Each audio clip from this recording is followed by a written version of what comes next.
Problema, panay natin ang pera. Tignan niyo po, pag mahirap ka, problema mo, wala kang pera. Pag mayaman ka, problema mo, paano mananatili ang pera.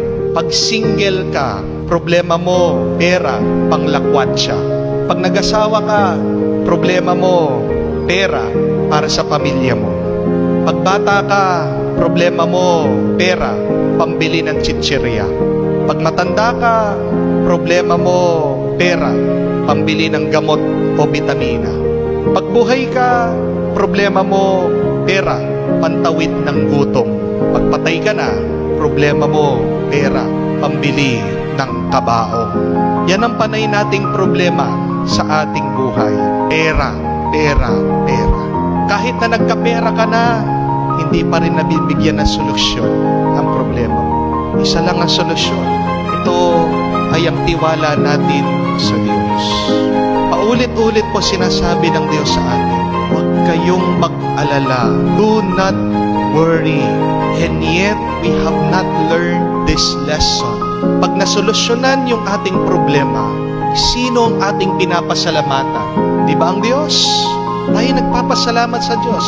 Thanks be to God. Hallelujah. Salamat sa Diyos. Wala pa po akong nakitang tao na pag siya'y nagwagi sa kanyang problema, nagpapasalamat sa pera. Thanks be to money. My problems are solved. Wala. Kasi alam natin that there is only one that can solve all of our problems. It is God. It is never money. And yet, why do we keep on chasing money? Ito ay dahil sa tukso ng demonyo. This is the trick of the devil na sinasabi sa atin, mas magtiwala ka sa pera kesa sa Diyos.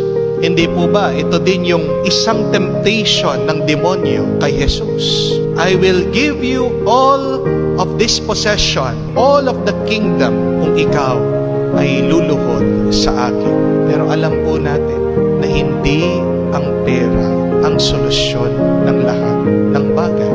Mayroon po nagtatanong sa akin sa Facebook, Father, posible bang mabuhay sa mundo na walang pera? Posible po. Paano? It is possible to live without money if you live like Jesus.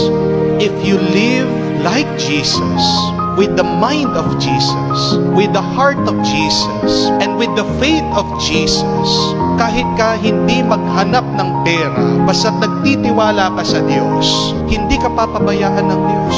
The question now is, do we trust God more than money? Or do we trust money?